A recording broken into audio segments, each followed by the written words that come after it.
Welcome.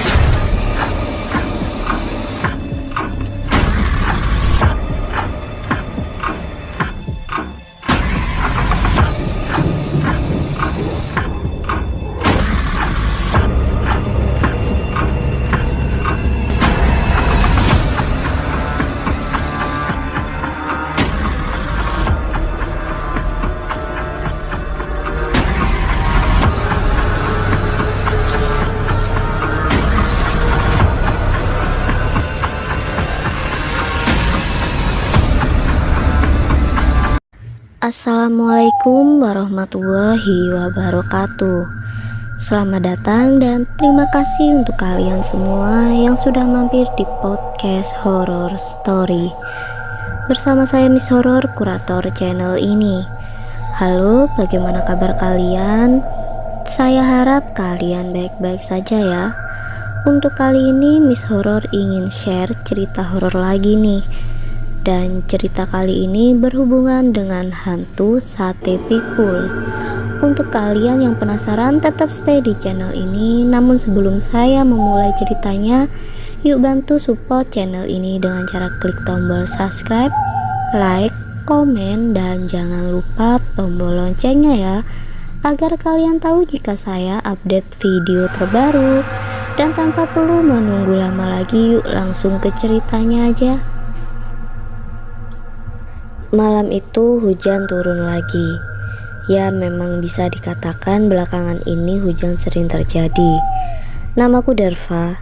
Malam itu jam 10 aku sedang melakukan perjalanan dari tempatku bekerja menuju ke Jakarta untuk mengunjungi rumah nenekku. Aku sengaja pergi pada malam hari untuk menghindari padatnya kota Jakarta di siang hari. Orang tuaku dan adikku sudah terlebih dahulu pergi ke Jakarta. Karena aku masih ada pekerjaan yang harus diselesaikan, akhirnya aku pergi sendirian dengan menggunakan bus kota. Pada malam itu keadaan bus sangat ramai sekali oleh penumpang, dan untungnya saja aku masih mendapatkan tempat duduk. Aku duduk di dekat kaca bis dan di sebelahku ada seorang pemuda yang kelihatannya sedang murung. Pemuda itu mengenakan topi dan juga sesuatu yang mirip dengan cincin, namun terpasang di semua jarinya. Pemuda itu hanya menganggukkan kepalanya ketika aku bilang permisi. Aku merasa ada hal yang aneh dengan pemuda ini. Jujur saja, jika dibilang aku takut, ya memang aku takut, karena aku belum pernah melihat orang aneh seperti ini. Namun aku coba singkirkan perasaan takutku agar perjalananku terasa nyaman. Sepanjang perjalanan aku mendengarkan MP3ku yang kuputar melalui handset agar tidak mengganggu penumpang yang lain. Namun tiba-tiba aku pun tertidur, dan ketika bangun kulihat jam di tanganku sudah menunjukkan pukul 11:30 malam. Wajar jika perjalananku memakan banyak waktu, karena jarak tempat kerjaku ke Jakarta memang cukup jauh. Namun ketika kulihat sekeliling bus, ternyata bus sudah sangat sepi. Termasuk orang yang berada di sebelahku tadi kini sudah tidak ada. Yang kulihat hanya supir dan keneknya saja. Akhirnya aku pun mendekati mereka berdua. "Bang, ini penumpang pada kemana ya?" Tanyaku penasaran pada keneknya. "Pakai nanya, ya turun semualah," jawab kenek itu dengan nada yang judes. "Pada turun di mana emang bang? Kok langsung sepi gini?" tanyaku. "Kepo banget sih lo dek." "Iya, pada turun di tempat masing-masing lah," sahutnya. "Kepo mah yang buat ngebajak sawah bang," ucapku. "Hei somplak, itu kebo," ucapnya sewot. Setelah itu aku kembali duduk di tempatku dan tak berapa lama aku sampai di tempat tujuanku. Setelah aku turun dari bus, aku melihat ke dalam bus itu melalui jendela, dan ternyata kulihat banyak orang yang berada di dalam bus itu. Aku seketika terkejut karena selama tadi aku di dalam bus, keadaan bus itu sangat sepi dan tidak ada penumpang lain dalam bus tersebut, kecuali aku, kenek, dan supir. Sementara aku singkirkan pikiran aneh yang dapat membuatku takut. Kulihat jam tanganku juga menunjukkan pukul 12 malam dan perutku ternyata sudah merasa lapar. Aku memilih untuk berjalan kaki ke rumah nenekku karena jaraknya cukup dekat dari tempat aku tadi turun. Pada saat perjalanan hampir sampai ke rumah nenek, aku melihat seorang tukang sate pikul yang berjalan ke arahku. Dia membunyikan kentungannya untuk menandakan bahwa dia sedang berjualan sate. Memang terlihat samar bagiku karena penerangan di sana sangat minim. Namun aku mengenali perawakannya. Dia persis dan memang mirip dengan orang yang duduk di sebelahku pada saat naik bis tadi. Karena penasaran dan perutku juga memang sudah lapar, aku pun memanggilnya. Pada saat dia mendekat, aku langsung memesan 10 tusuk sate memakai lontong. Maklumlah karena ini sate pikul, jadi memang satenya sedikit lebih kecil. Pada saat dia mempersiapkan satenya, aku pun memperhatikannya. Dia memang orang yang duduk di sebelahku pada saat di bus tadi.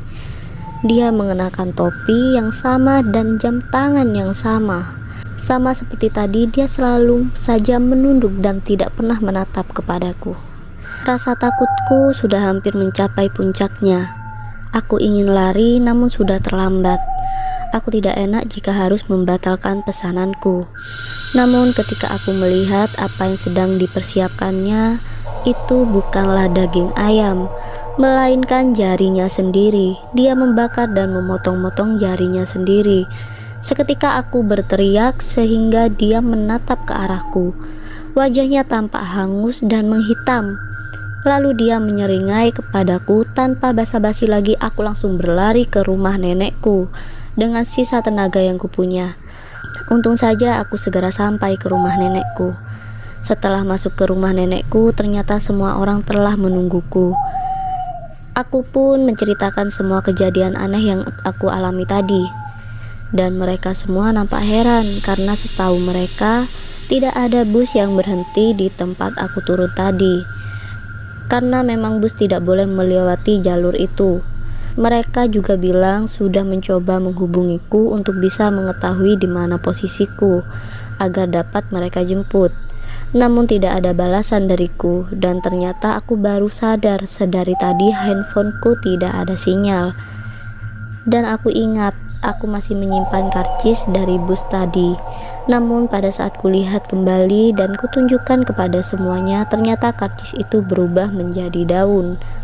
Keesokan harinya aku membaca koran dan mendapati berita tentang bus yang terguling dan membentur pohon semalam pada jam 8 malam di jalan yang sama pada saat aku turun semalam. Dikabarkan semua penumpang dalam bus itu tidak ada yang selamat kecuali supir dan keneknya. Bus itu terguling dikarenakan jalanan yang licin dan sopir yang mengantuk, sehingga tidak bisa mengemudikan bus secara benar. Sekarang aku mengerti kenapa semalam aku mengalami kejadian aneh. Tapi yang masih belum aku mengerti, kenapa aku bertemu hantu sate pikul itu semalam. Apakah benar orang yang duduk di sebelahku itu adalah tukang sate pikul? Aku pun masih menyimpan pertanyaan itu hingga saat ini. Akhirnya selesai juga untuk cerita pada hari ini. Ikuti terus cerita-cerita horor di channel Miss Horror ya. Sampai jumpa di cerita horor selanjutnya. Terima kasih. Assalamualaikum.